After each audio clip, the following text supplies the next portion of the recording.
Hello, everybody. Good evening. As you know, I'm Carol with Remax, member of Team First Aid Properties out of Remax Premier Properties here in the state of Delaware. If you need anything in regards to buying or selling real estate, please feel free to contact me. You can DM me or you can email me at carolfahy@remax.net.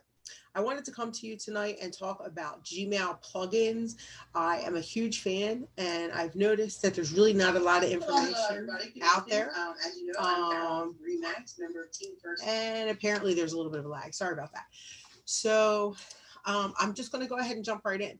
I'm a fan of Gmail plugins. I do feel that having like I send my newsletter right through my Gmail with flash issue, and I do that because I feel like I get a higher open rate because it comes from my Gmail account. So I'm going to go ahead and share my screen here. Okay. And let's go Gmail. All right. So this is my Gmail account. On the side here, you can see where it says flash issue. I can click that there or I can click it here and it's going to bring up my flash issue. So I actually don't use it in there. I actually go to flash issue. I find that easier for me because I like the bigger screen. I'm getting a little older and readers are a thing. Don't judge me. Okay. So let me log in right quick. So see how this signs me right into Gmail? Okay. It goes right through my Gmail account. So it's actually using my Gmail account as its server. So whenever anybody gets my newsletter, it is coming from my Gmail account.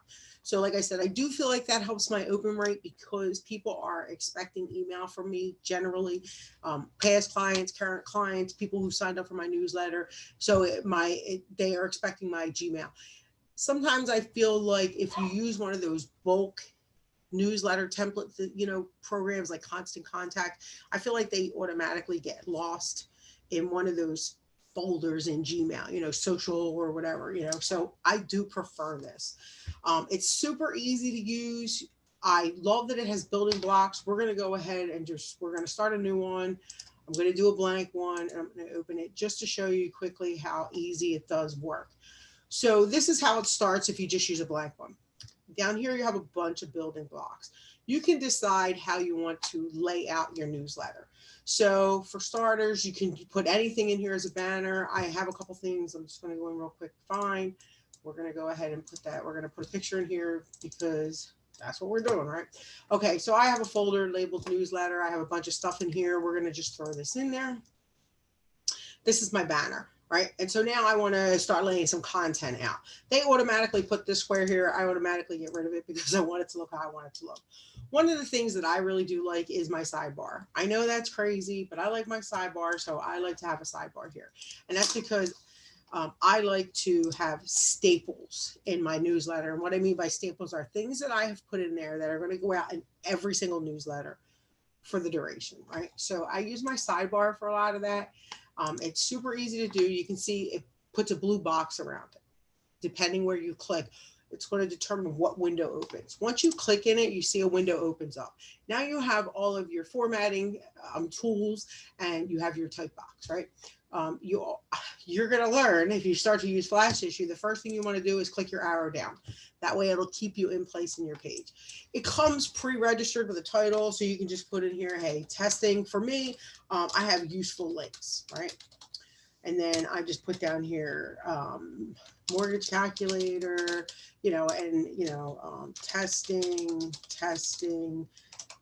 buyers, sellers. I do have my links separated, and then you can just link these to whatever. It doesn't even matter. I've actually spelled that wrong. How bad is that, right? So let's add an I to testing because we don't want to look like an idiot.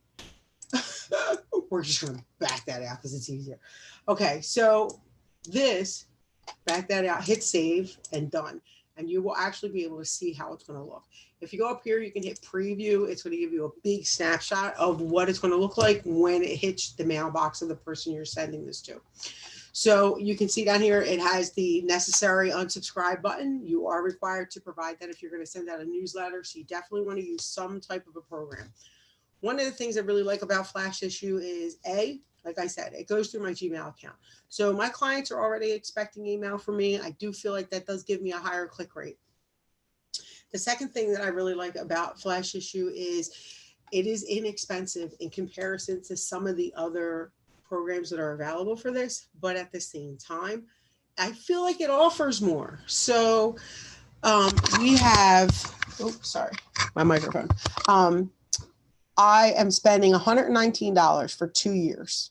So that equates to $5 a month. And I can send up to 10,000 emails per month. I think one of the big ones that a lot of people are using right now is Constant Contact. Great program. Don't want to dog it. I just don't want to spend that much money. I personally have an issue with the fact that they keep their branding in my email. You're not paying me to advertise to my client list. I'm paying you. And so I don't want your branding in my email.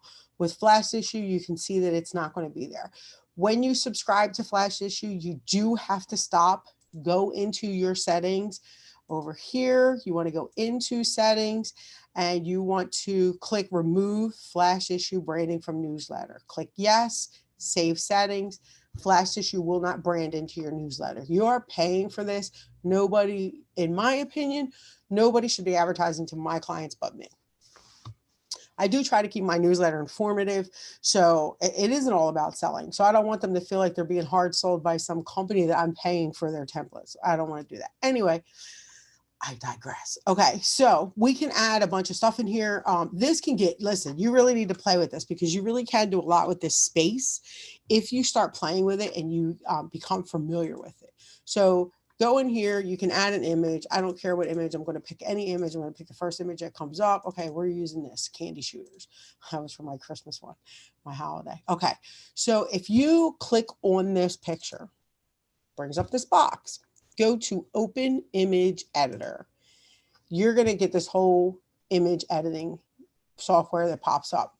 Now, if you click resize, it's telling you the size. If you just change one or the other, it's automatically going to change.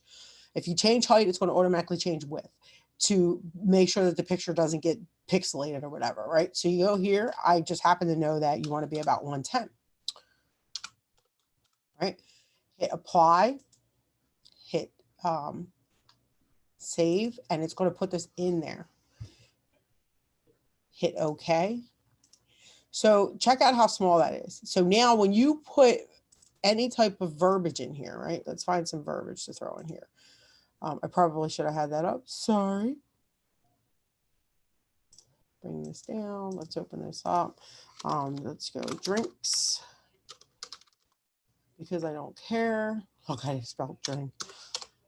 Drinks. Drinks. Any drink. How about a drink recipe? I should have did drink recipes. Okay. Let's go here. I want any drink recipe. Are you kidding me right now? I want any drink recipe. Okay. We're going to just take this, copy. For those who don't know, here's a quick sidebar tip. You should have Notepad on your computer. Everybody does. Notepad is your best friend when you are moving text from one platform or format to another. What happens is when you copy and paste that text, it's going to keep that formatting from wherever you've taken it. And it's going to insert that same formatting where you're putting it. If you just take a little sidestep and you drop into your Notepad and you copy and paste it back in and out of here, Notepad will remove all formatting from your texts. So you can copy and paste and move it without, like, sometimes it'll look bold, sometimes it'll have a gray background, something you never know. Text can get messy. So Notepad, best friend when you're doing stuff like this. Copy paste it off a Notepad again, and you're going to find it's removed all your formatting. Go back to Flash Issue, copy and paste it in. All right, so now this is telling me, I can tell you what this is telling me, that I did not make my picture small enough, right? Which that doesn't seem right to me. So we're going to test it again. We're going to make sure we're here. Go back, go back. Oh, all right, so we're going to go back into our picture. We're going to go back into our editor. We're going to go back to our resize, and let's do 85. Click apply, click save, and there you go. So now that's what it's going to look like, and that's what we want. So let's get this out of here. Let's put this here. Why is it still up there? There you go.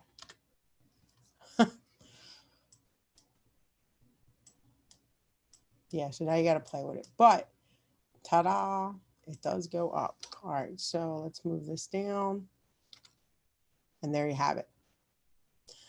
You got to play with it a little bit, but it's worth it because this is going to look amazing When you send that out in a newsletter, it looks very professional. Look at that. It's got the picture in there of the drinks. I'm not going to sit here and play and make it perfect. I normally would if it's my newsletter. This ain't my newsletter. So, but if you spend time, it's really going to look good. I just want to go in here real quick and show you one of my recent drafts so that you can see this is what I have going out next.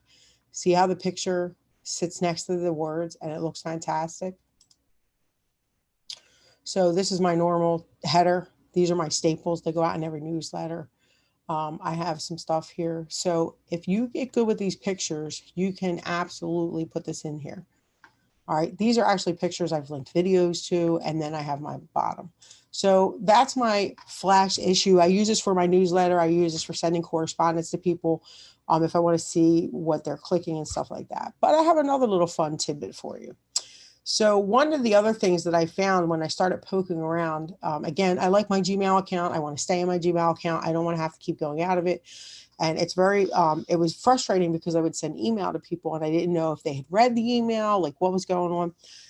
So I was talking to somebody one day and they were like, oh, well, you need MailTrack. And I was like, what is that? Oh, it's a plugin for Gmail. Let me show you what it does.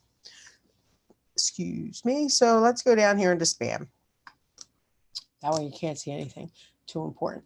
See this up here, this pro up in the corner? That is called MailTrack, okay? And what that does is it tracks every single email that I send. And it will tell me if it's been opened, if they've clicked anything in my email. So you can click it or you can go right to your sent. And I'm going to do this real quick. Boop, boop. Okay. Because I don't want everybody's names to show. But see these check marks next to my emails? They're telling me that this email was sent. It's got the one check mark, right? That means I sent the email to this person. The other check mark is gray, and that means they haven't opened it yet. But you can see that the 3, 4 underneath were opened. Then I have one that wasn't opened. Then I have one that was. And so I can see when people are opening my emails. I can also see when people are clicking stuff in my emails. If you go right over here to your pro report, you go into your account, you can start looking at different things in your plan, okay? You can see over here, you can look who's opened, what emails did you send were not opened. You want to look at all emails that you've sent. You can get a click report. So you can see who's clicking what very quickly in your thing just by looking over here, okay? So I can tell when it was clicked and how many times it was clicked. And you'd be surprised how many things people will go back and start re-clicking on, 2, 3, and 4 times. That's called MailTrack. Okay, I highly recommend it. Again, it's $5 a month. So between my flash issue and my MailTrack, I'm spending $10 a month. I do pay it on a yearly basis to get the lower price point.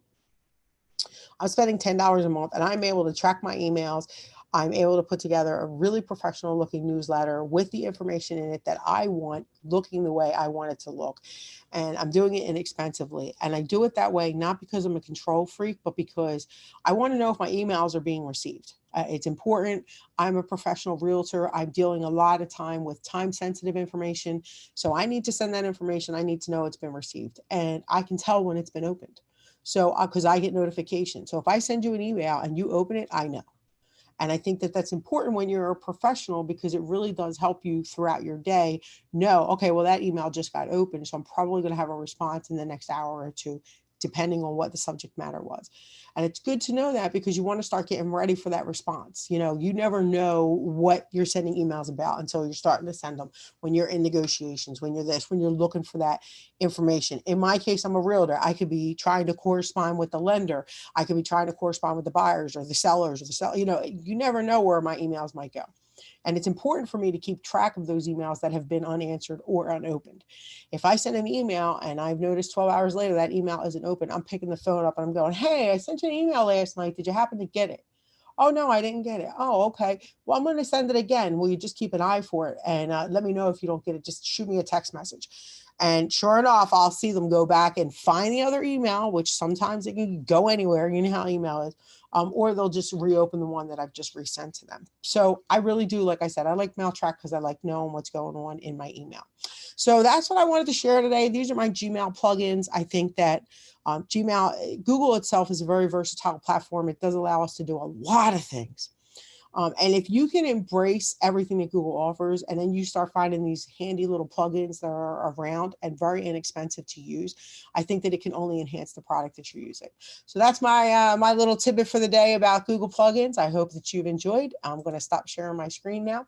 I hope you enjoyed the information that I provided. Please go ahead and like the video and drop a subscribe on the channel. If you want to follow more, as you know, my channel is starting to take on life of its own. I'm doing a lot of real estate. I'm doing a lot of interviews, and I'm trying to provide just little tidbits like this when I get questions from people. If you need anything in regards to real estate in the state of Delaware, don't hesitate to contact me. I do have a network of people around the globe. So if you need help anywhere, just go ahead and contact me. You can DM me or you can call me.